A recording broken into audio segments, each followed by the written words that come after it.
Well, I think if everybody's in place, we can get started. Yep. So we are going to call to order the Committee of the Whole for the City of Duval on Tuesday, December 3rd, 2019 at 5:34.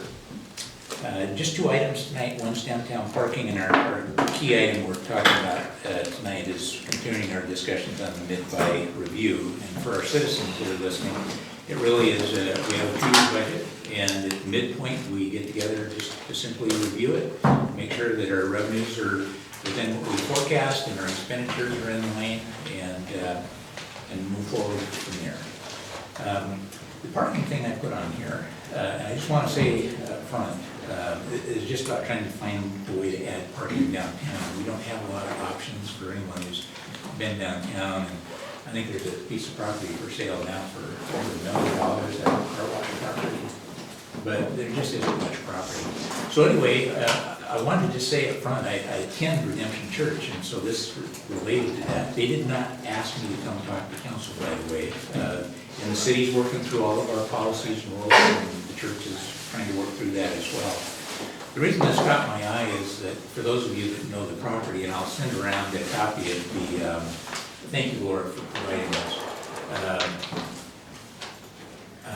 This is a picture of the hub, it's the church offices, but they also bought the lot next door from the owners of Estapa for about $330,000. I think originally they had planned on putting between 80 and 90 parking spots there. Well, rules and regulations being what they are, that's been reduced down on that lot itself to about 23 spots.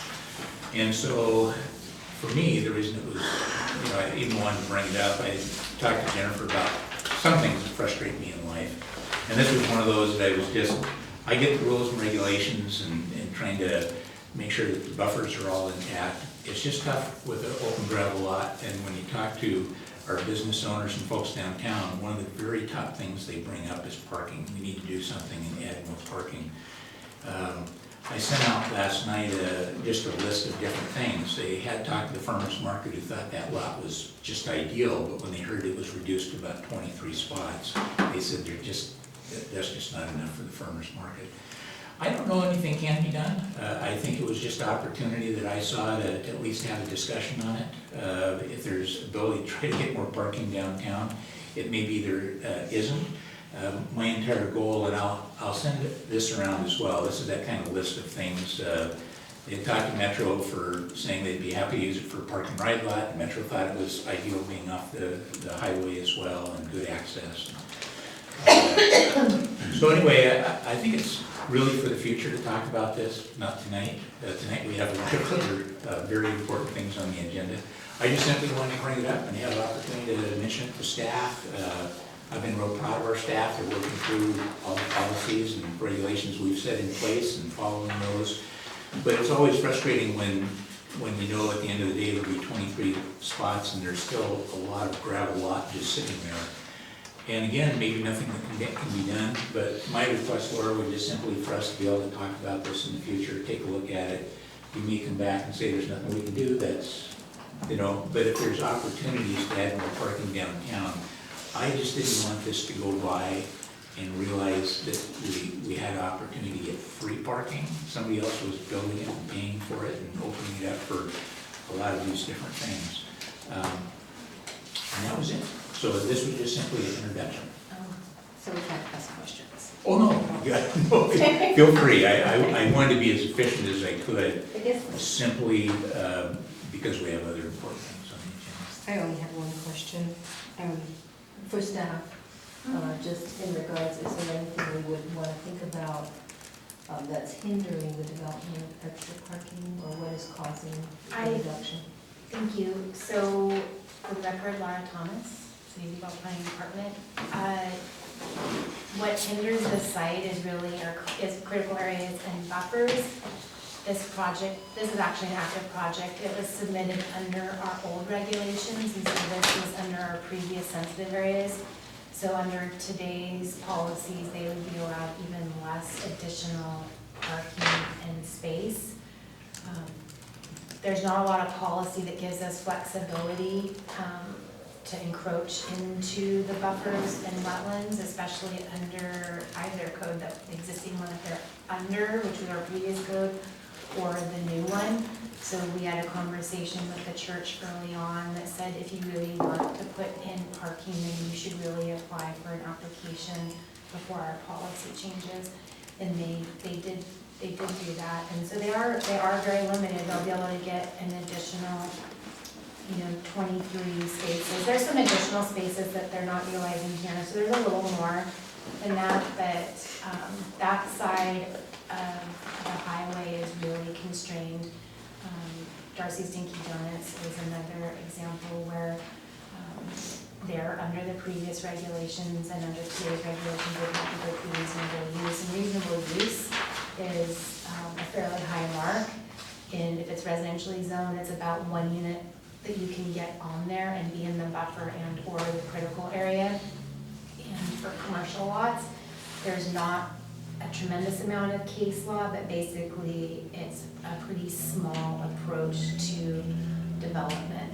And so there's already existing development, there's already existing building there that's within the existing sensitive area. But the area that's gravel is right now, it's just a gravel area, and it's being used for the most part for parking and stuff, kind of intermittently when people need it for other events. I've seen it used. So it is hard when you have an existing gravel area, that then when they go to redevelop the site, they can't necessarily use what had historically been used. Other questions?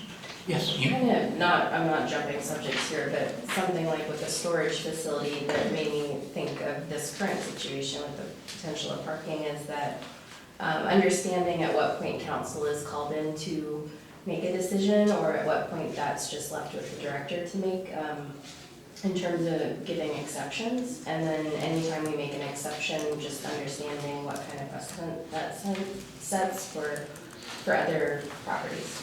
So there isn't an administrative exception. I can't even make that decision. This project goes to a hearing examiner, and so the most we can do is buffer averaging and buffer reductions.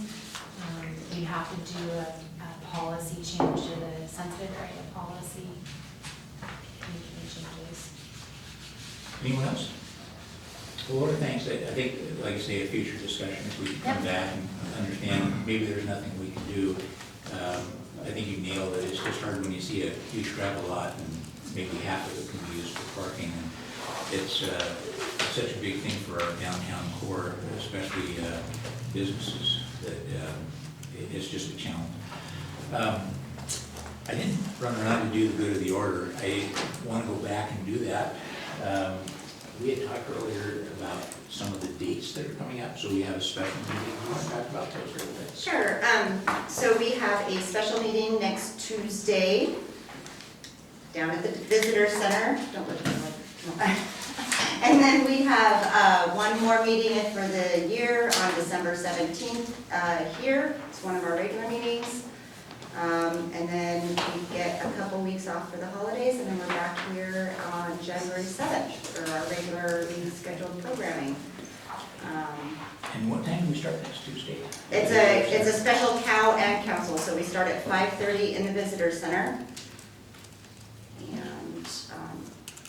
And then totally separate from that, I wanted to introduce everybody to Hillary Graber. She is our city attorney. I'm not sure if you guys recognize her from previous meetings, but just wanted to reintroduce her. You will be seeing a lot of her, I'm sure, so that's all I have. Yeah, and I think today was our first day for our new finance director. Yes, So Dana starts today. She works Tuesdays and Thursdays full-time. And Wednesday part-time from 7:30 to noon. So that was an agreement with her previous employer that she's still working there part-time and then working here, so she can get started early and still be of some support to them when she transition. And then when does she start full-time? The first week of January, so I believe it'd be the second. Well, that's exciting. Thanks again for all the work to put all that together. Get a new director for finance. Our next topic is our mid-buy review. Had a lot of discussion over the last couple of days with council members. did have, just before I walked in, an opportunity to talk to the mayor as well. There's been a lot of increased frustration on both sides. And I think it's important to just recognize that.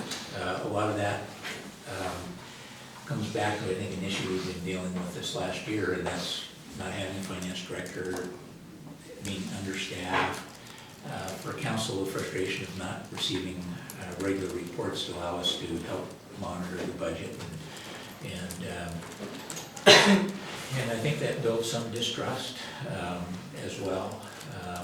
And so I really encourage us tonight to try to understand we're doing mid-buy review. I certainly want folks to be able to share any concerns that you have as we go through this process about the budget. But I also want to know that we're all working together for our city, and that questions I think need to be answered. I think concerns the mayor has, we just need to do more work, I think, on our communications and building a stronger relationship. When I talk to the mayor, she's very interested in being able to try to meet more and work through these things. She'll be here a little bit late to the cow. She had some other obligations. But certainly everybody's concerns have heightened some of the emotions around all of this. And I get that. These are real issues. And I want council to be able to ask questions. We certainly want to work through our administrative staff and the mayor as well. For me, our mid-buy review can be a very simple process, but it also means that we need to have the info. And not a lot's changed, even though we have a brand new finance director. That didn't magically solve everything. We're still at the point where Dana needs to be able to settle in, do her review.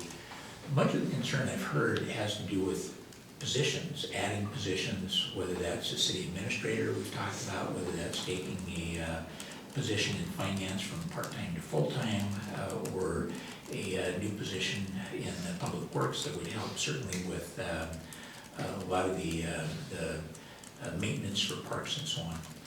And all those positions add to the budget. So it makes sense that if you're looking at adding positions and you're not sure where the budget is, that it creates real concern. And I do think that we need to be a little more patient. And here's the challenge, because we've been asking council to be patient for over 6 months, and we've not had a finance director, not received certain reports that are really necessary for us to really look into the budget. And so I'm not trying to downplay that. I'm just trying to say that how it came about, regardless, it's real. And I think that we have opportunity over the next several months to really get to a point where, especially with the expertise that our new finance director brings in, extremely skilled, having worked at the state auditor's office, having worked, it's okay to say where she worked prior, at the city of Woodinville, where she was highly rated, and just because they think so highly of her, they gave her just outstanding marks that they are really sad to lose her. So she comes with an incredible amount of energy, and I think over the next few months, and already just today, it's her very first day, but she's already looked into things like, we farm out our taxing, I think, for things downtown. She says, we can do that. We can save the money. She goes, we got that. So I am so excited about her being here, but I do think we need to just understand that we need to let her settle in and have opportunity to really look things over and bring us information. On top of that, what I hear council saying is that we also want the city administration to give us a little space and not go about moving forward with, necessarily hiring new positions until we have a chance to have our feet on solid ground and understand exactly, what we're getting as a city, the benefit. And even if we all agreed that these positions were both necessary and important, it doesn't mean we can afford them. So that other part of this is making sure that we can afford what we're doing. There have been many other questions as well. And so I'll quit talking. I would like to take just a few moments to go around the room and just simply allow each council member, if you've got specific concerns, and I'd ask you to keep it to 2 or 3 minutes, but just to have an opportunity to share what are your key concerns as we're going through this mid-buy. I think it's really healthy for us to just be upfront with it so that everybody can hear the same thing and it's not, well, I heard from somebody else. This is very important to be able to hear what those concerns are. Council has a very specific fiduciary responsibility, I think is how Doc puts it. And that's real. And you can't do that without looking at accurate reports and making sure that we're staying on budget and so on. And so I want to be able to hear from those that want to share your concerns and make sure that those can be addressed as we work through the process, especially in the next year as our finance director gets on board and have an opportunity to let her know what our concerns are so she can help address those as director. So with that, I'll be quiet. I don't know if anyone wants to start in and share. And by the way, I didn't mean this to just be a complaint session, but just opportunity to be real specific about. These are specific things that provide concern over the budget.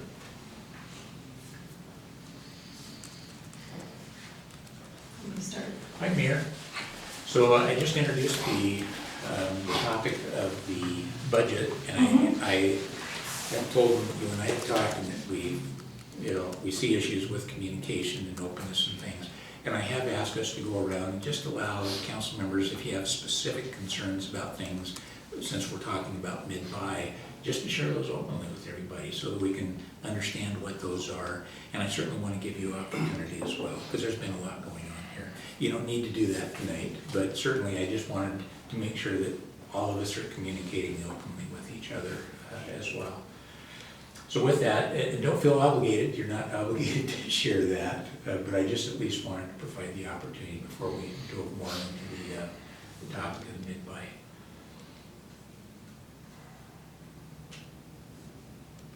Should I start? You are welcome. Councilmember Bo.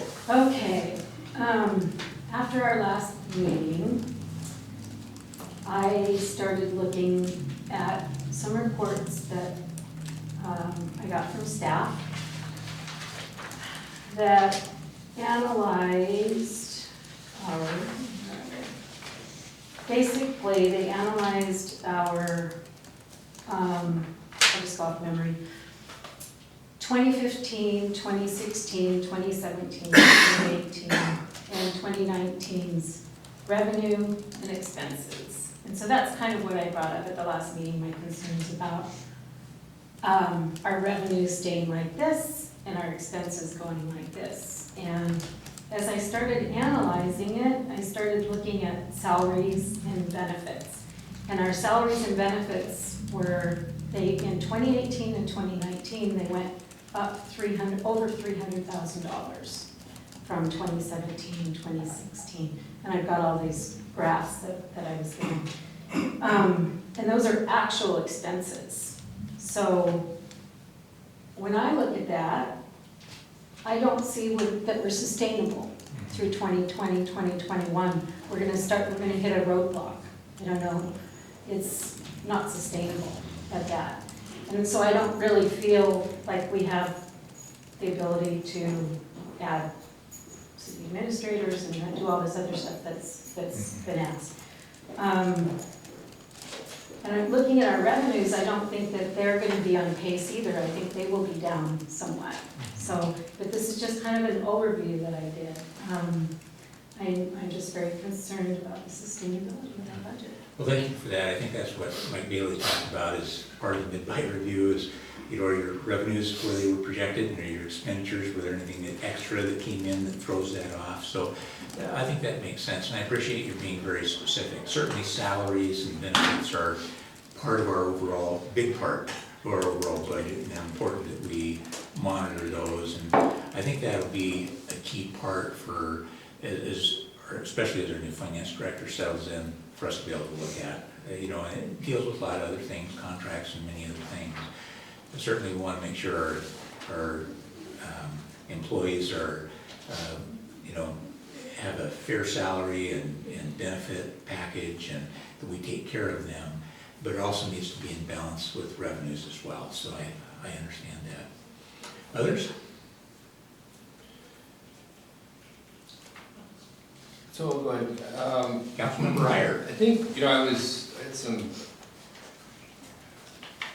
like we had talked about last week. Seems like it was a week ago, and it was, we were here last week. It was, what week exactly? Talking about just positions and then over the weekend, looking at the changes that have occurred. I think my concern was kind of getting an idea, of baseline, where we're at in terms of approved positions, and I went back, I thought the previous pay classifications were in the previous budgets, but when I went back and looked, that they're not in there. So I think it's a good, we're going in the right direction, that the mid-buy has the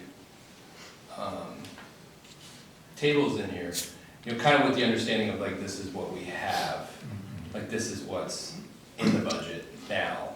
And I think some of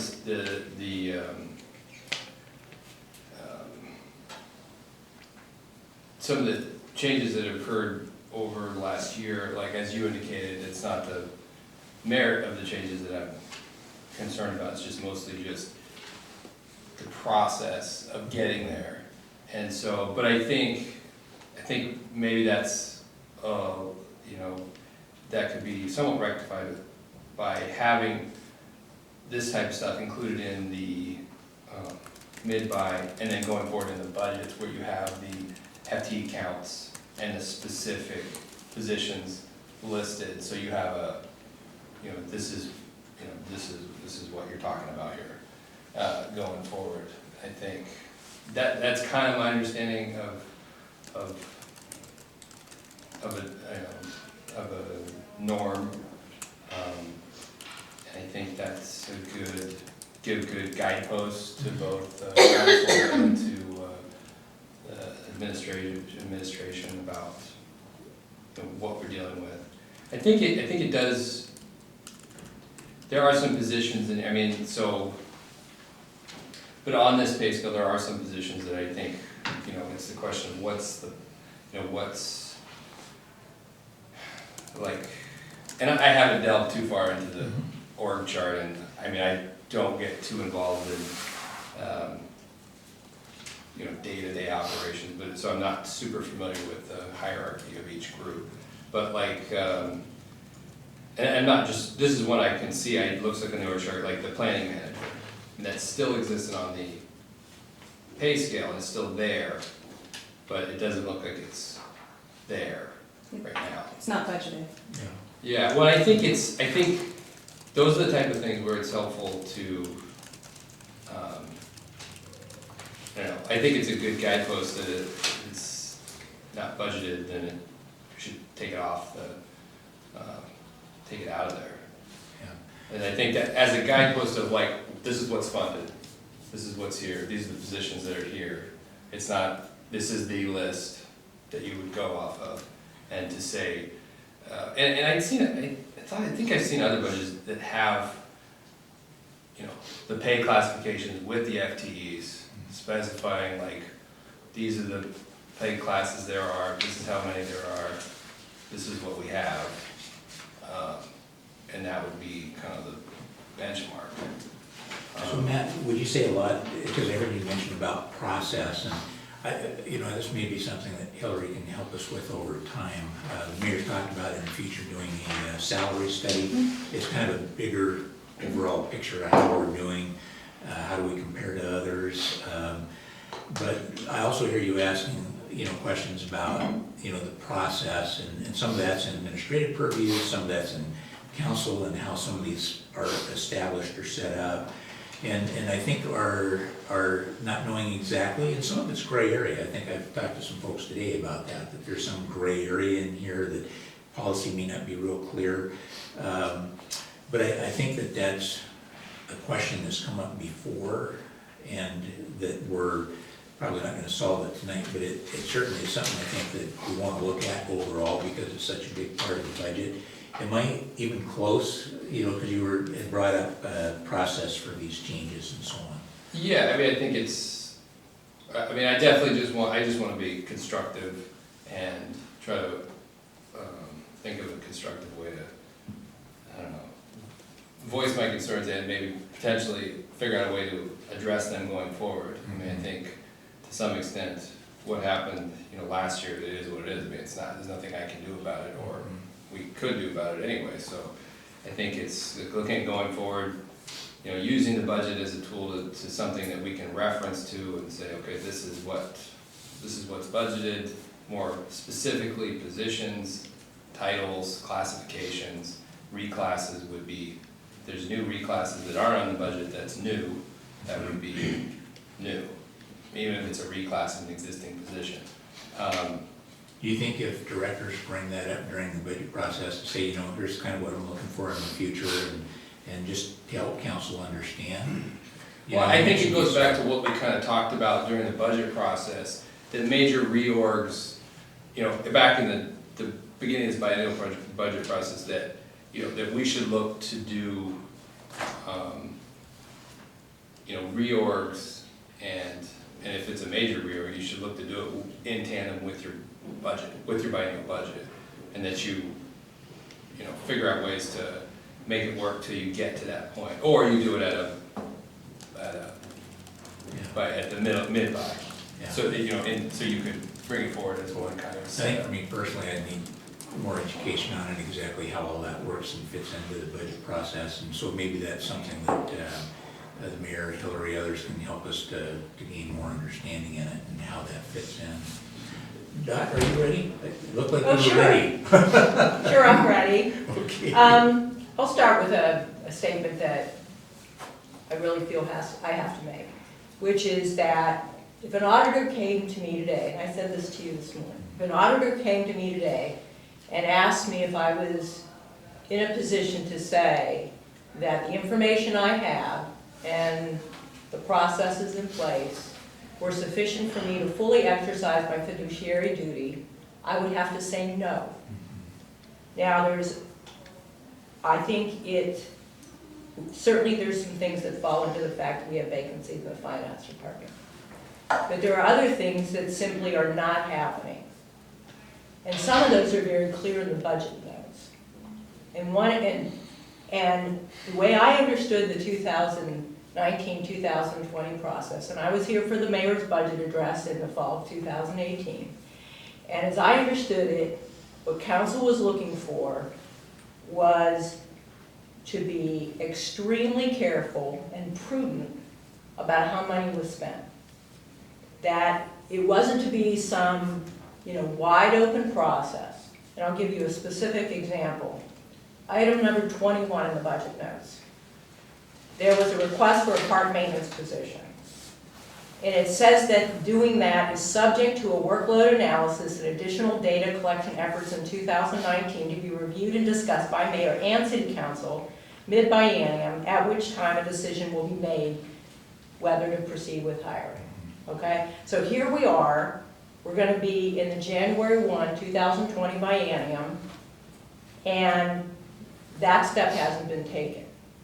So the way I would read that is there's absolutely no authority to proceed with the park maintenance position because of the budget note. Now, there may be other changes that have occurred.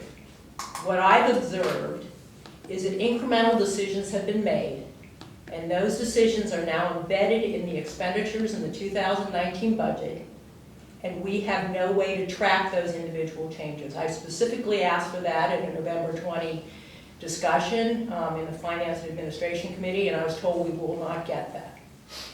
So for me to track the changes that are going on within the budget, I don't have enough information to understand those changes. Okay? I'll give you a third example. When I started looking at the information that was previously provided, it became very apparent to me that there's something very seriously wrong with the way salaries, benefits, and wages are calculated. The extent of that I can't determine.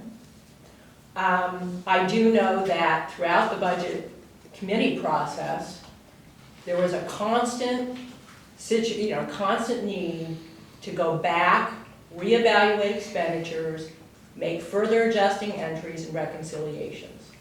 So where that takes us for the third quarter, I can't tell you.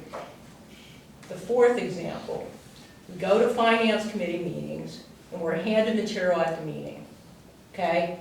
There is no opportunity to sit there and, you know, put forward observations from what you were previously provided, because that didn't happen. That's a procedural issue. So moving forward, we can't conduct our oversight and make committee meetings meaningful unless that kind of a thing changes. But there was something said at the last meeting I think really needs to be understood by the council. Now, at one of the finance administration meetings, there was discussion about the need for the additional accounting position. And I've been pretty open that I'm more open to additional positions or changes to positions maybe than others.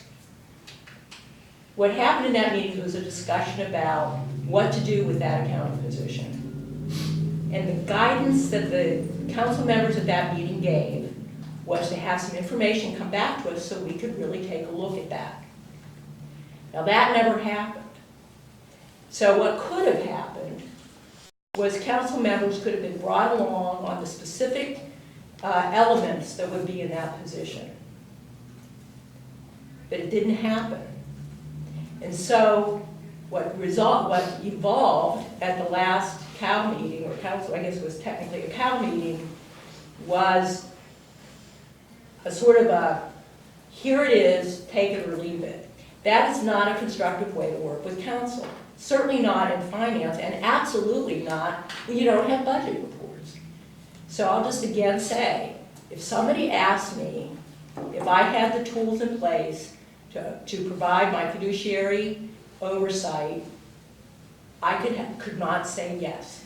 Now, a new budget director may change some of that. Time may change some of that. In the meantime, expenditures go on. So how does that get controlled, right? Because if we keep embedding changes in the expenditure process that we cannot track as a council, we can't be responsible. And fiduciary duty means a standard of care. It means being prudent. It means being able to explain to the public what the numbers include and what's in the future. And we do not have that information. So, you know, it's not that these things can't change, because I believe they can, but we just can't keep going the way we are. It's not going to work. It's going to keep exploding, and that is not in the public interest. And I, for sure, am not sitting at a council meeting to not be working in the public interest, or what's best for the city of Bristol. That is not how I spend my time. Well, thank you for being specific. I think examples like God's providing are helpful for all of us to try to understand on a very specific level things that have both an expectation of council and or maybe things didn't follow through that create some of that consternation. But thank you for sharing that, especially God being a member of the Finance Administration Committee. Others as well? I don't think we've heard from Amy or Jennifer. Diane? Well, I guess, So, you know, Councilmember for Nikki. I've been here for over a decade, and I think what I was really surprised with, I have 3 points. When I looked at the numbers, and I'm thinking, my theory is because when we would do an annual budget, you kind of had really only a 6-7 month window to sort of spend what you had allocated. And so when I looked at the biennium and I saw the numbers and how some departments are much lower, and I'm like, wow, that's pretty impressive that they're behind on their spending. So that was kind of a nice relief. And in consideration of 2 years and the transition we've been going through, a whole new set of council, essentially a new mayor, and then the fluctuation within our staffing, I think where we are today it's pretty amazing where we are. When I looked at those numbers, I thought I'd see something way different. So I'm not afraid, and I could actually say with somebody, I feel very comfortable where we are today if you ask me. You know, and I look at the debt load as compared to what we're bringing in, where we are in the last few years. I don't really tend to look at it quarterly. I like to look at the year, because the quarterly doesn't tell the full story, because you know how we take in income, it's variable and taxes and all that sort of thing. I do think, in regards to the budget, to me, the most important thing is the pipes have to run, streets have to work. And so when I think of the big picture, which is the overarching, your staff, and everybody talks about the salaries and this sort of thing, I think definitely, as Councilmember Ira talked about reorg, yes, we definitely need evaluation of the organization, I think, so we understand the organization and what we need to do all the services for the city that your taxpayers expect. And then on top of that, we do need a salary survey combined so that we can keep the organization healthy and have people actually staying and not leaving us. So, and that's gonna be a tough one anyways, because we're kind of like the gateway city. People come here, get their experience, and kind of then go on. So that'll always be something we have to grapple with. But I think that organization, the evaluation, whatever we need to do we probably have to spend money to understand it, because we have grown substantially, but we have never done that. We just sort of, we kind of grow and add things and keep growing and add things, but we don't fully understand. And I understand why a new council is grappling, there's this uncertainty. And so I think we should evaluate this organization, look at what the city needs, and make sure that, do we have too much in this department, not enough in this department? We really don't know that answer. So that and the salary survey, and then get that organization in alignment so that the basic services are met and that we can feel comfortable with our budgeting. That's all I have to say. Thank you. Amy, Jennifer, thoughts, Sure. questions? Try to keep it brief. So, just looking at where we're at with the budget, I just noticed something, and it was actually brought up by a fellow council member about how seems like we have a lot of salary budget left for next year, and how that was quite interesting. So I started looking at it because I thought, oh, well, expenses will go up next year. We're adding, we built in some certain positions for next year. But still, once I looked closer, I thought, this doesn't make sense. So as I looked closer, what I noticed, and I don't know how it happened exactly, it appears that certain salaries, I'll just give an example of the legislative salary, which is very easy to calculate, $500 a month times 12 months times 7 council members, and then you double it. What was budgeted was exactly 10% more than that. And so I thought, that's interesting. So I started looking at the other line items of salaries, and it was pretty consistent that there seemed to be a significant buffer in the salaries, which seemed very odd to me because I went and I audited back comparing to the budget as was adopted at, at the beginning of the budget season for each of the last few years.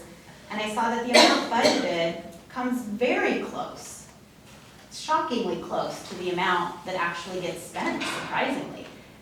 Except for now this budget cycle. It appears that there is more budget than we need for the proposed staffing that council approved. So my concern, based on statements that were made at the last special council meeting, is that there is a assertion from the administrative side that if there is salary available in the budget, which from all my calculations, significant excess salary was built into the budget to cover more than what we budgeted, more than the positions we budgeted. And the intention of council would not have been that that money is now available to administration to give promotions, expand positions, reorg into positions that clearly are higher wage. I expect that if there's money in the budget left over that was not intended to be used for the positions we outlined as approved, that money comes back to this council and we prioritize it. It doesn't just become a big buffer that administration can spend how they please. This is the point of having a budget and having council, is that we put all the needs on the table And we might not, even though they all have merit, we might not be able to do all of them. And so we, you know, we're representing our citizens, we look back, what do our citizens want? What does our staff need? And we work on allocating that money. So for me, I don't feel comfortable with how things have been proceeding, with positions being changed into higher paid positions that were not budgeted for, or a part-time position being a full-time position with benefits. If you read the state law, it says that it's legislative to change wages, hours, and conditions of employment. And I would say moving someone into another salary range that was not what was intended by council, those are legislative decisions unless we very specifically authorize the mayor to take over some of these decisions. Now, the other thing I want to say is we were very clear in our budget notes. Staff shall complete a needs and cost analysis prior to proposing a new position. If we have a position that's not budgeted for, and we fill it, we're filling a new position that was not budgeted for. We need to do a needs and cost analysis. I mean, council was very clear. Modifications to employee salary schedules should occur within the preparation of the budget. So taking someone from one salary schedule and moving them to a higher salary schedule, you're modifying, you know, where people are placed. And, you know, multiple times council has said, you know, let's talk about this holistically. What are the positions we're talking about? We keep hearing we want to work a city administrator back in. We need to put it on the table and discuss it and prioritize. And it doesn't feel like it's a collaboration in making these prioritizations. And so, what I would say is you spoke about how we've been patient. And I think it might be time to be patient, for administration to be patient until we can get the proper information, so we can make these choices in the open. Government happens in the open. We don't just have slush money in our budget that we suddenly can spend on whatever we want. I mean, comes back and we talk about how we spend public funds. Well, thanks again for your research. I just wanted to be clear, because I'm trying to take notes and make sure that, because it's all about communicating with each other and working together and try to have a real efficient process. When you talk about administration being patient with us, it's because we see some of these anomalies or concerns, and we have a new finance director that hasn't settled in to be able to bring us, you know, really a good, clear picture of the budget, that our desire not to move too quickly or start filling positions or without having some input. And is that what you're talking about? You just, they need to be patient in our desire to, you know, all we're saying is let's just slow things down. Wait till we have a more accurate financial assessment. Correct. And I would say I do not have confidence in the numbers for salary and benefit projections in the budget. Yeah. And I know Director Laniszewski has looked at those numbers as well, and I would like to ask you to try to unravel them, and I think we both talked about how that was impossible. It was very difficult to understand how the numbers made it into the budget, because they don't completely I want to make a coincide. simple comment. Sometimes So. we discover things when we're going through processes like budget, that things are a surprise to administration. You know, I mean, it's just, most of us aren't accountants. Well, you probably have as good a It's $700,000. It's But- not and I'm a not small putting it- amount of money. Yeah, I'm not saying it's a small amount, but I think my point is we do discover things that, you know, can be upsetting or concerning or we don't understand. But what I appreciate is that as we work together as administration and council and we discover these things, that we work together on saying, how do we move forward to avoid these problems in the future? Budgeting is a very complex process, but it is one of the most important things that council does. And getting it right and making sure everybody's on the same page And I think, I've discovered a lot of things myself that I just haven't brought up because it wasn't the time or place. But I think there's a lot of these things that, even for the mayor, that is in the city, as they go through, they discover things. And I think as long as we keep focused on let's improve this and avoid those problems in the future. And I think I heard, Dot, you wanted to have a comment as well, but, that we want to improve this process going forward. Yeah, I mean, there's just some structural problems in the way the budget versus expenditure work. And, I'm not feeling emotional. I'm feeling very technical. And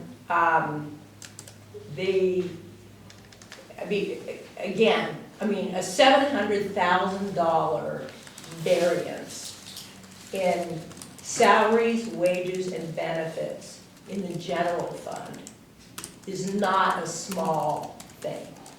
There's something very wrong in how all that was calculated. And when I say wrong, I'm not saying nefarious. I'm saying technically wrong. The only way I know to do that is it's not a bunch of salary studies. You take your payroll, you rechart it out, you recalculate the whole thing and see where you are. That is the only way you're gonna unravel whatever we've done. You have to, there's no shortcut to that exercise. And the exercise should not be done, in my view, outside of working with council members. Because otherwise, we're gonna be right back where we are tonight, which is going back and forth over numbers. That is a structural problem in the way we collaborate to do things. But there's other parts to it, which, I think we have to, I know it's very important to Councilmember Bernecki to have sustainability. We will not have sustainability unless we look at changes to personnel in particular, because it's a big ticket, and we trend those numbers out. These are not just year-to-year decisions. These are long-term financial planning decisions that fall under the purview of council. We are the fiduciary agents at the end of the day. If we aren't doing that job, then we're not doing our job that we are required by law to do. So we can't, when somebody comes to us with, I want to make this adjustment to a classification, they shouldn't just come to us with like, here's the dollar amount for this year's budget. They should be trending that out. And any director can do this. This is not like some deep rocket science. My concern about they should be able to trend that out with the known COLAs, if nothing else, so that we can see what the big picture is. Now, in absence of that, I think it makes total sense that council members are gonna sit here and do that, because that is the only way they can live up to their duties, right? So, the worry I have in all of this, if these things don't get addressed, and addressed quite frankly quickly, is that the people that work for the city of Duval can easily misunderstand what we're doing. What we're doing is preparing for the future so that when we have an inevitable economic downturn, they don't lose their jobs. I personally do not believe we can afford to lose warm bodies in the city of Duval. But if we don't prepare for that economic change, we will experience pressures like other small cities, and we will definitely not be sustainable. We can blow through reserves like that, So, just one budgeting change or error in a spreadsheet on personnel can wipe out a huge percentage of your reserves. I'm kind of a stupid fart in that part, so I just wanted to sum up. Go ahead. So it's not just saying for this budget cycle, but it's really pushing those when we're adding folks. So we're pushing it out into the future so we can talk about long-term budget sustainability. And you can see that in your budget notes, by the way. Yeah. I think the tone that the council was trying to set, and presumably everybody bought into, was that, where you can do things with seasonal workers or temporary workers, That's one scenario, right? But you don't just convert that concept to a permanent staff position without review. And you don't do that because there's long-term sustainability impacts to that. And that's just, the one example I called out in my initial comments. I could go through here and identify some other ones. If there's a lot of money in wages, salary, wages, and benefits, and it's general fund, why would a mayor come to us and say, you need more money for the depot renovation? The money is there. They're responsible to be tracking their own budget numbers and finding places where we don't have to go into reserves and we reallocate. That's what a mid-year is. It's not like I'm just gonna leave all this money in this line item and then I'm gonna come to council and say, oh gee, the depot's a mess. We can't deal with the deck, so we're gonna need $100,000. That's not a transparent process. If it's not transparent to us, it's certainly not gonna be transparent to the public, right? So, that is an example of a structural change in how we work. We can't just keep processing stuff incrementally, because it embeds decisions that we can't undo. At least not undo easily. We're not gonna go tell an employee, oh gee, we've reclassified you, and oh, by the way, now we can't sustain that in 3 years. That's not gonna happen. I want to take a moment so that Amy has a chance to talk as well, and certainly administration, and we have some things administration wanted to provide.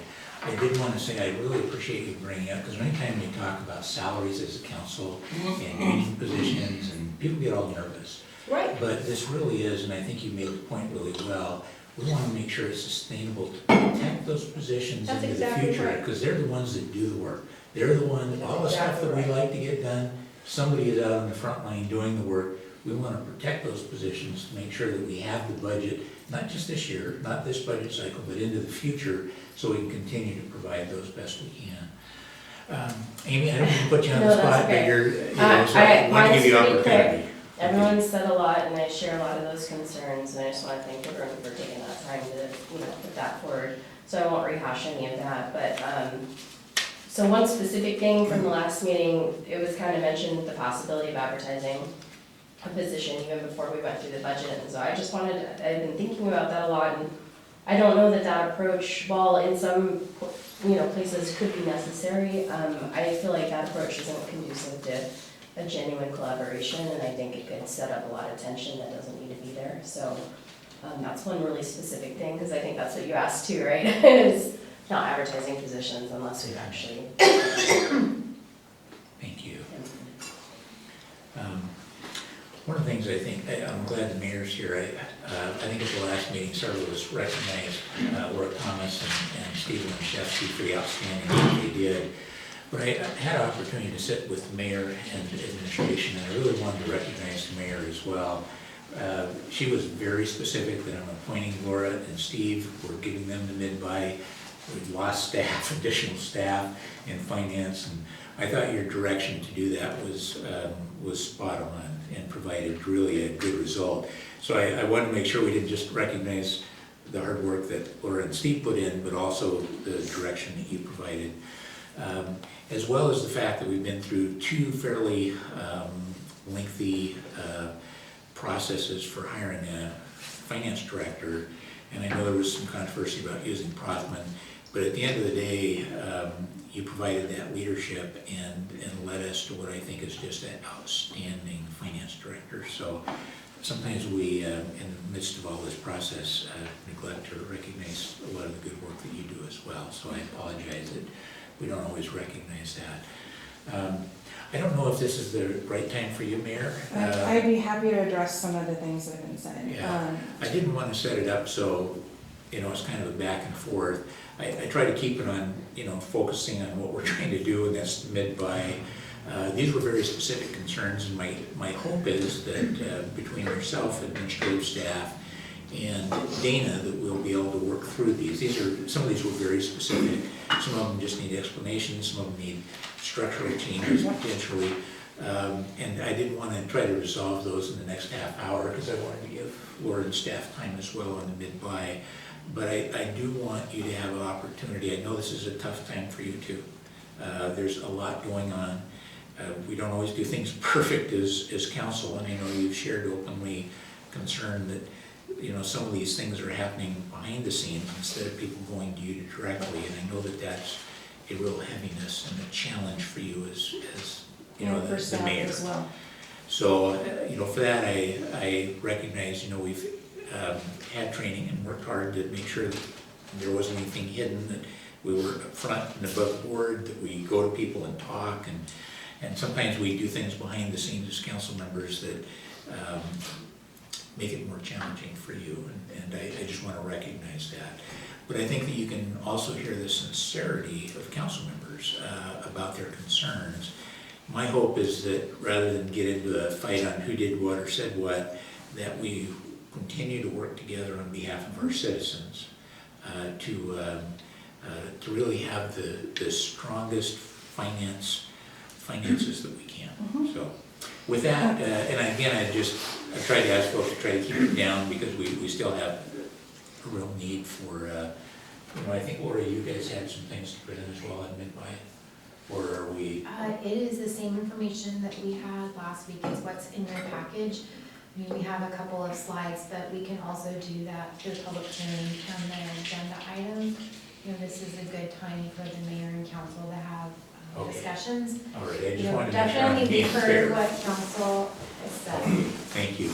Well, Mayor, you've been real patient. I know it's tough sometimes to listen. There's 7 of us and 1 of you, and we don't mean to gang up, but we're also very sincere about the concerns, and I don't want our concerns to feel like it's an attack on you personally, but it's very important that these very real concerns are brought up and that we can address those over time. So first and foremost, I want to make clear to council that all of these concerns are my concerns as well.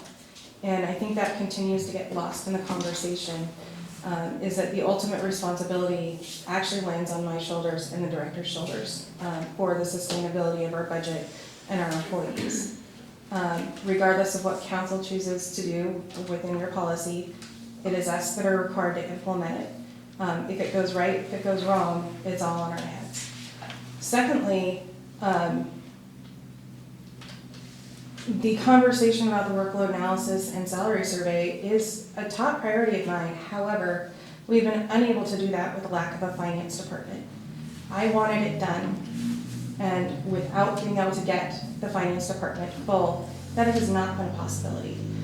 Because regardless of moving out, and it will go out to RFP, Carrie finished the RFP nearly a year ago, and it's an excellent RFP. However, we knew what was going on in the finance department and could not move forward with that process and have it be successful at the time. To the point of the parks position, absolutely. I completely supported those budget notes, and in fact, I wrote some of them myself in collaboration with council and trying to address council's needs. So the parks position, Mr. Lanaszewski has been doing lots of analysis, but we will not have the staff workload analysis done until we have a full finance department that's got their feet under them. By law, or by our collective bargaining agreements, we will have to do the salary survey, which is critically important. And I ultimately would like to see those 2 things done in concurrency, because I think we all know that we are understaffed. We still have fewer employees than we had 20 years ago. We recognize that the labor market is extremely stretched right now, and that every time we have a position go vacant for months at a time, it costs the city money and it costs us time and progress.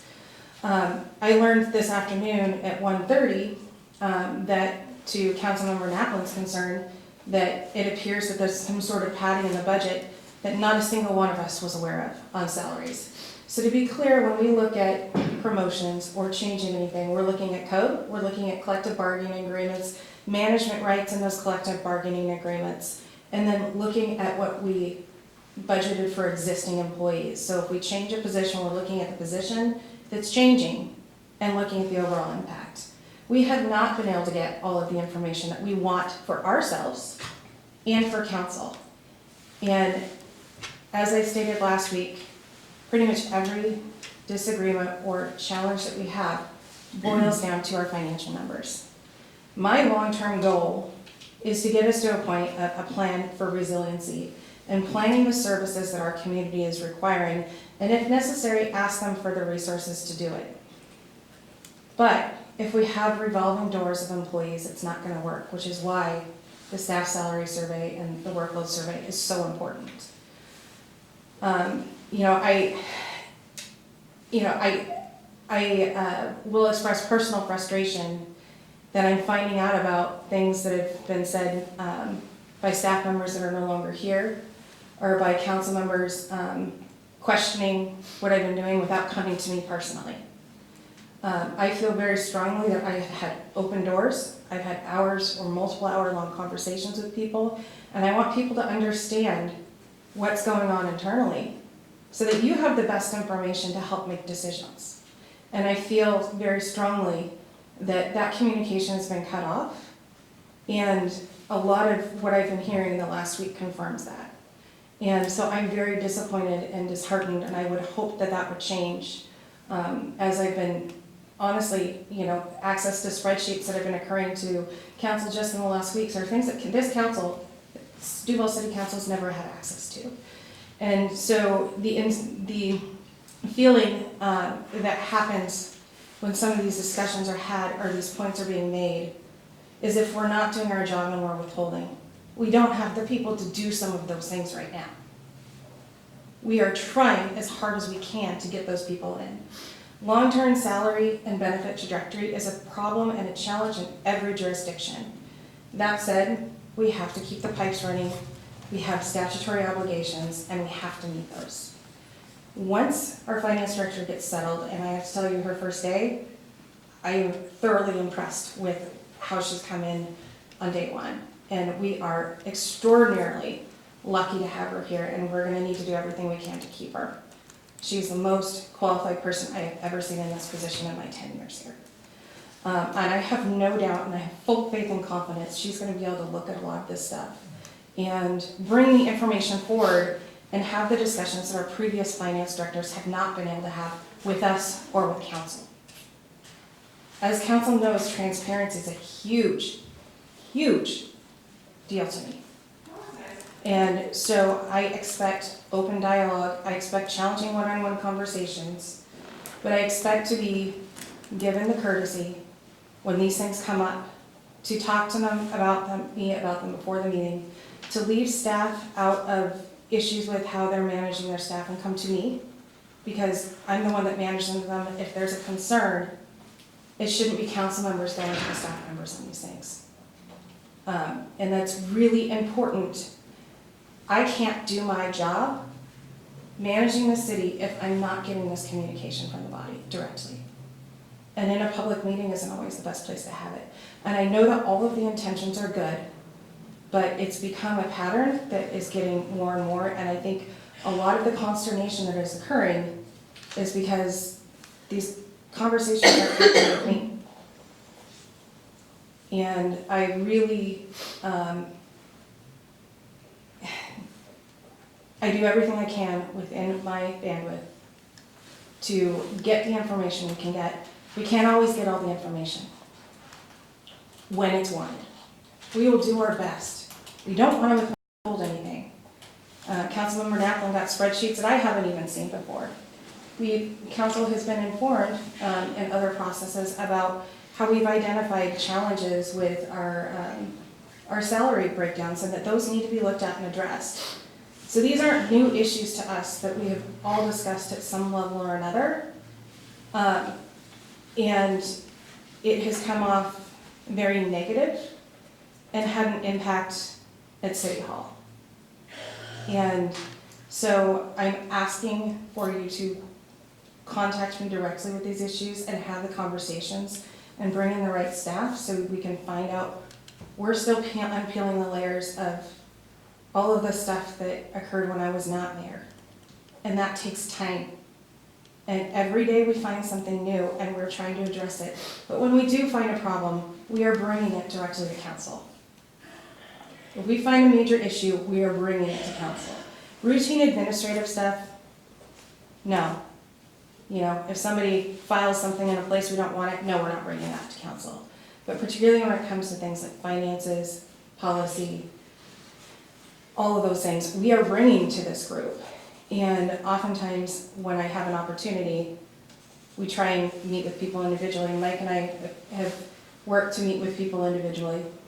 And in fact, some of the discussions that we had last Tuesday were discussions that Mike and I had the week previously, that when he got done with his surgery, we were planning on having one-on-one meetings to talk with council members to discuss specifically those issues.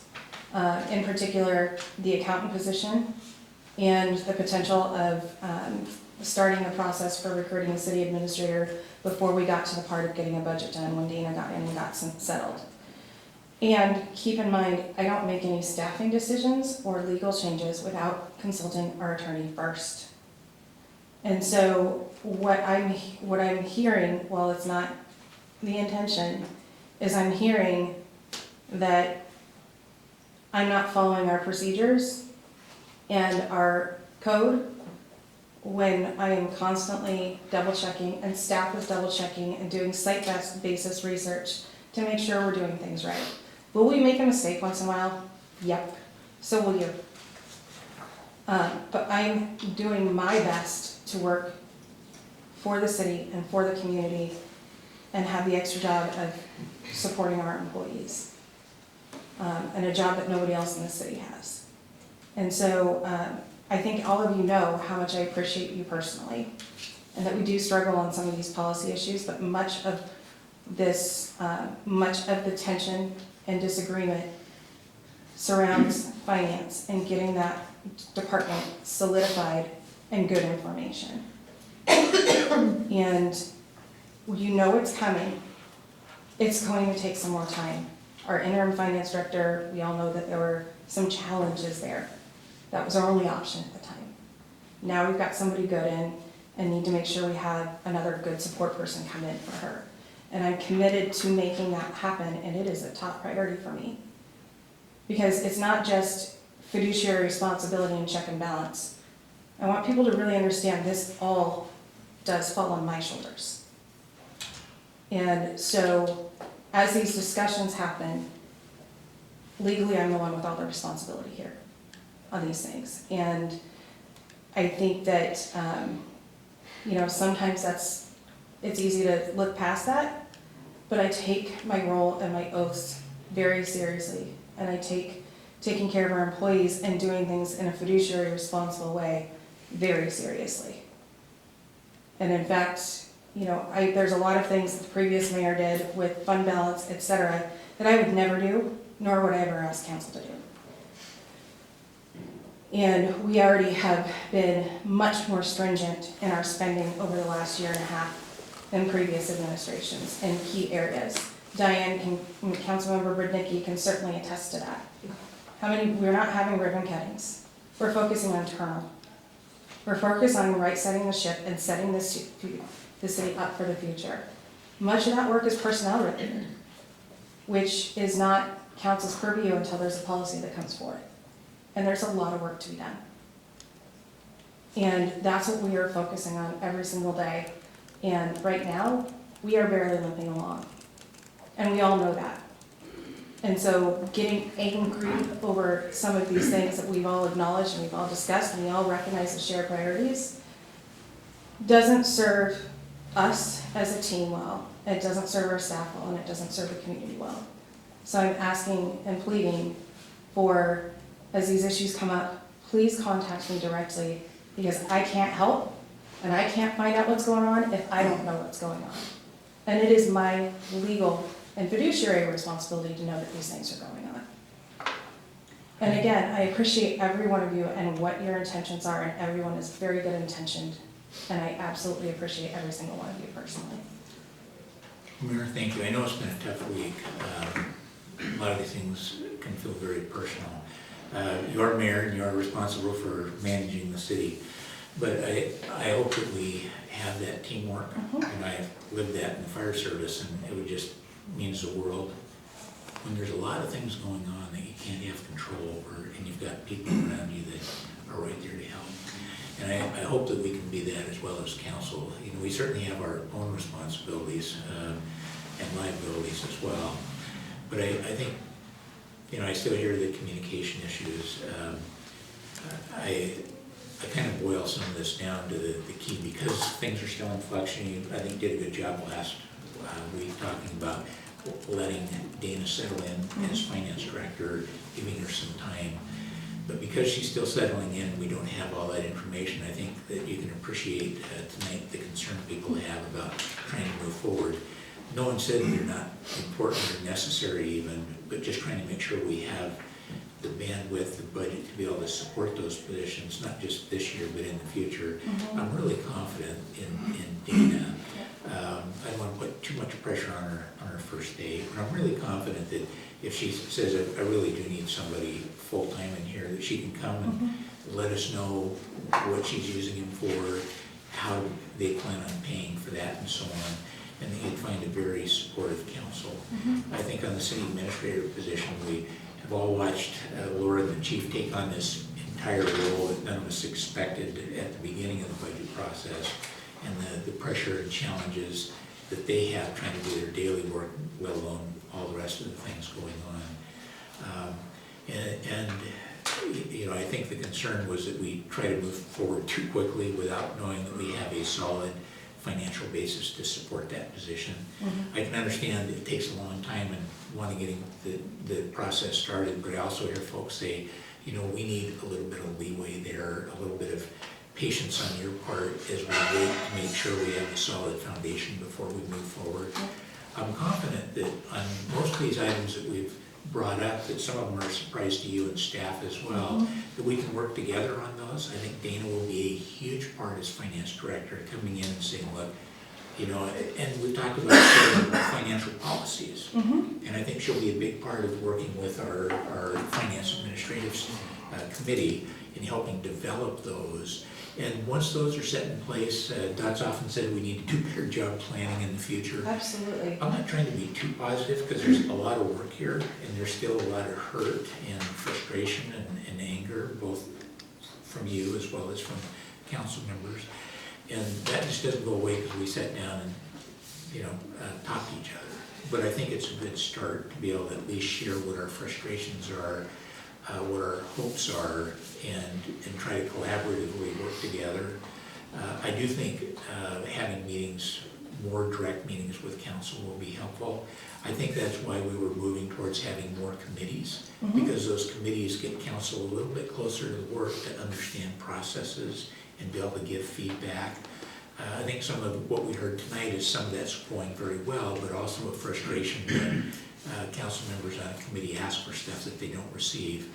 I think some of that is just tied into workload. Yes. Some of that's tied into challenges Absolutely. we've had in finance.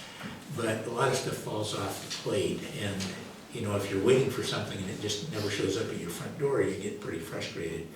So I think we'll try to do a better job of making sure that we keep bringing those up and making sure that we try to set some timelines and not overburden staff, but make sure we're getting what we need as well for those decisions. And to be clear, much of the information you're asking for is stuff that we want internally as well. Because before we bring stuff forward, we are having these discussions and looking at these things. It's not willy-nilly, and our staff is definitely overloaded, and there are things we just can't do right now. And that is frustrating. It's frustrating for you, and I can guarantee it's more frustrating for me. But the other side of it is, if you've asked somebody for something and you haven't received it, I need to know, because I need to talk to those staff people and find out what's behind it. It can easily be a workload thing, it could be an access to information thing, but if I'm not aware of it, I can't help. Councilmember Nikki?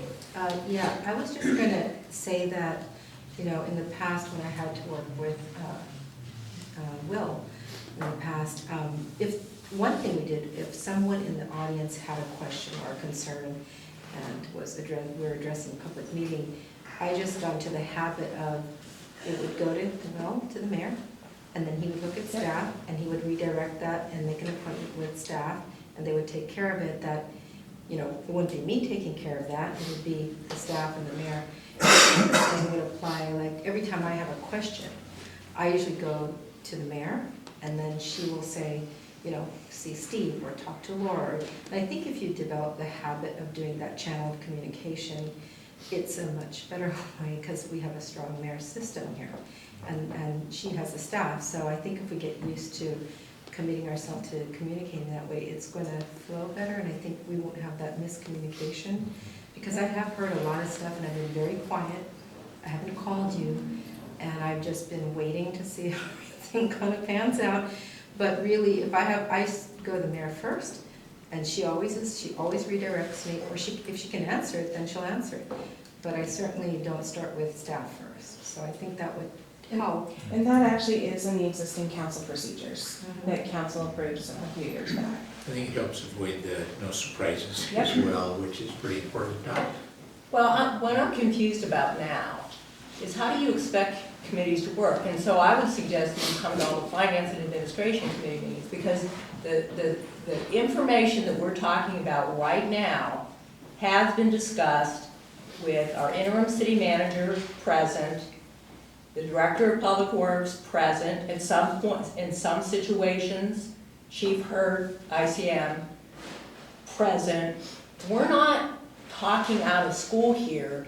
We're working through a committee structure, and so what I would suggest on that point is, A, you come to those meetings so you're part of that loop.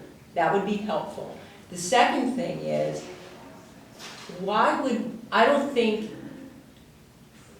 I want to think about how, I think it's reasonable for council members that are on a committee that either bring forth data, raise questions, want to work on a specific item. I think it's reasonable in a committee structure to be talking to the staff people that are assigned to work with us on that committee. So to improve things, your presence at those meetings would be extraordinarily helpful, because then we don't have to worry about people feeling like they're not getting information firsthand. But I can assure you that my knowledge, when we're working on calculations, just yesterday, I always try to have very specific questions when I ask Steve about a number.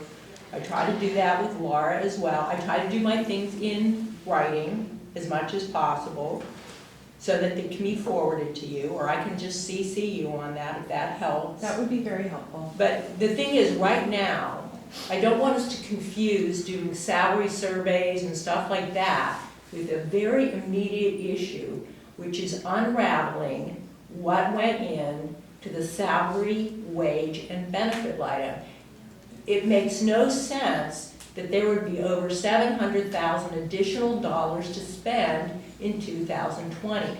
And I haven't heard any disagreement from Steve and the finance and administration. I don't think anybody disagrees with that. This was news to us. Right, so the immediate thing we all need to work on is unraveling that number, before we spend any more money.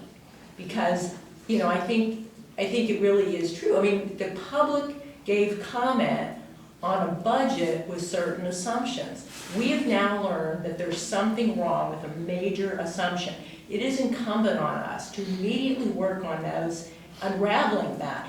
And it would almost, I think it in a way would be unfair to ask a new finance director to do that on her own. She's trying to deal with everything else. We should be able to sit down and clean up some of our own stuff, at least, and then not to keep her out of it, but we should be able to do some of that unraveling ourselves. This is not rocket science, right? Is that something that finance administration could work on? Absolutely. So, It's an identified issue. I think there's, other things is like, okay, there's some really basic structural things, I think, through the committee, we can, sort out and give guidance on. And the mayor can either accept that guidance or not. Council can either approve those recommendations or not. But I think that there is some structural things that we can do. Sometimes they're very simple things like establishing deadlines for things that we know we can do. Let's not load up the parking lot. let's keep it really focused for a while. So, you know, we're not trying to be everything to everybody, because we're not gonna be able to do it. I just want to be clear because, Mayor, I just want you to help clarify for us. Certainly, you're asking us as council members to keep you in the loop, come to you so you can help direct work of staff and make sure that you're part of that when people have questions. But certainly, we also have a committee process, which is what Dot's asking about. And we're not trying to circumvent that. We're not trying to say if you're not there, we can't ask any questions, because we're working with staff. No, absolutely. But, so we're not trying to circumvent the committee process, we're just recognize that we're not always in committee and things come up and that you have felt really left out. Yeah. And And the committee, to be clear, the committee, I've gotten full reports and I've talked to people in the committee. The committee was scheduled at a time that I cannot be there, for most of the time. So we changed. And so, exactly, so we actually just talked this morning about asking the finance committee to make the time earlier so that we can all attend. It is not common for a mayor to be at committee meetings, but if that's what council wants me to be, I'm happy to do it. But I also haven't been invited until today. And so, you know, I think, you know, with the committee of the whole, the first year, I believe strongly that you should be able to have your discussions without me present unless you want me there. Sure. And so I did not come to committee of the whole for the most part the first year, because I wanted council to be able to have their committee conversations. That dynamic has changed and I'm happy to be here. And I try not to interject unless there's, you know, something important to speak about or I'm asked to. And I feel the same way about committees as well. So I do not have any issue with attending them, and actually, especially with the new director, I do want to attend because there's going to be some historical perspective that staff and I will be able to provide that Dana won't have. We did bring up this spreadsheet issue that was identified today, and I asked her, I said, is this normal to have this kind of buffer? And she said, no. And we were unaware of this buffer. We aren't doing any of our employment decisions based on that buffer because we didn't know it existed. And to be clear, I don't use anything for a slush fund. I use things within my budget, or if I have to ask to come for an amendment, I'll come to council. But I don't ask for those things. I do everything I can to live within my budget, as do our directors. And that's frankly been the case with all directors of the city in my 10 years here. And I do understand the concerns and the fear. We all have them too. We're all in this together and we all share the same concerns in trying to get that pathway forward and getting these things done. Mayor, I appreciate your being here tonight and interacting with us. Like I say, some of this is miscommunications. We have just a couple minutes left, man. I would just want to bring back the very specific point of that Councilmember Nafel made and put a really fine point on it in terms of that excess money is in the budget and that shoring up how new positions are defined and reclassified is a very specific item that I don't want to be lost in the larger conversation. And so regardless of how the communication is going, I think that's a really specific, that we either figure out a way to address that percentage, that excess, and that we figure out a way, if we either do that or we address the issue at hand of creating new positions, moving positions around, reclassifying positions. You have to do one or the other. If it is that way, where it is a discretionary action, then we have a fundamental misunderstanding of that budget line item, which it does have excess budget funds in it, so someone could theoretically live within their budget and that occur. I just don't want to. I appreciate where you're coming from, and I know that it's a difficult time, but I just don't want to walk away from that and lose it in the mix, because I think that's my main concern. I see that we're doing good, and it's difficult for an understaffed city to spend all the money sometimes, But I think that's the main point that I would like to have heard for the mid-buy. And that's the only thing I really have, and that would kind of encompass all of my concerns. Thanks for bringing this back to the Matt, because we are in mid-buy, and I think it's really critical as we found these very specific things that we address those in the mid-buy and not just push those out to the parking lot. So to address that, I think that is a policy issue that we internally need to be addressing as well, because as we're working on the personnel manual, we're looking at ways to provide benefit to working here without necessarily the salary, particularly in some positions, and looking at creative ways to be an attractive workplace for people. So this is also something that we're discussing and looking at internally. And we will come forth with some changes with the personnel manual and what have you. And, you know, I've been on both sides, and so I understand where you're coming from, and I also understand my role very well. And I respect both. And so I think, you know, I appreciate people being honest and upfront. And I hope that we have more of it, and that more of it can be phone calls and coffee or what have you, instead of frustration and anger building. Councilmember Napoli, you've been real patient. I think we're out of time. I just wanted Well, to we say can that make time here, though. I want to make It's sure we work on the communication both directions, because there are things that council isn't finding out about. I mean, I think we found out about a significant reorganization in the police department through just viewing that there was an organizational chart change. And this is something that happened in May, I think, and we were unaware until we saw a reorganization chart. So I think if your understanding is that you can reorganize, reclassify without asking for council's approval, communication needs to happen both ways. And so I think the breakdown happens when we feel like we are not being communicated or even asked our opinion or listened to before decisions are being made. So it has created a situation where we are less likely to come to you. So it goes both ways, and I just want to say that. And I appreciate your point that we should come to you, and I agree, I would like to come to you more with some of my concerns.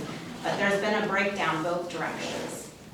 Well, I believe that reorganization was actually brought to the council by the police department, and was definitely part of the work plan for the biennium. So I think one of the things that, you know, and I know that Steve talked in public to council about these things. So I think one of the things I've been considering internally is when these changes are coming forth, that staff is drafting memos and giving written reports to advise you. We have talked to review the code, and the way our code exists, that is, as long as you're not changing your budget, it is in fact within the mayor's authority currently. And maybe we need to consider changing that code. so I don't disagree. However, I think that what needs to happen is looking at other jurisdictions, because what I've learned in the last month is that realistically, our city is more lenient in those things, but I'm operating under the rules that we have. But we also have to be very careful that we don't end up with rules in place that hamstring the ability of government to operate, and I've also seen that in other jurisdictions. So I'm very cognizant of both issues. I think that would be a good Council needs discussion to for us, consider because that. obviously, both sides have opinions on it. Before I adjourn, I just want to take one moment to recognize that for staff, it's often difficult when council and the mayor are having challenging conversations, and that you often feel like you're in the middle. It's not our intent to put you in the middle of our challenges, but I recognize that it feels that way sometimes, and I apologize for that. I think you've done a very good job trying to answer our questions and maneuver through that. We're professional staff, and we understand the discussions that go between the mayor and the council. We talked about that today at our meeting. The one last thing I wanted to say, because we talked a lot about the salary and benefit spreadsheet, just so everybody's aware, and this is really quick, that is a spreadsheet that is locked down that departments don't have access to. I've seen it for the first time this year with the finance department, the staff turnover.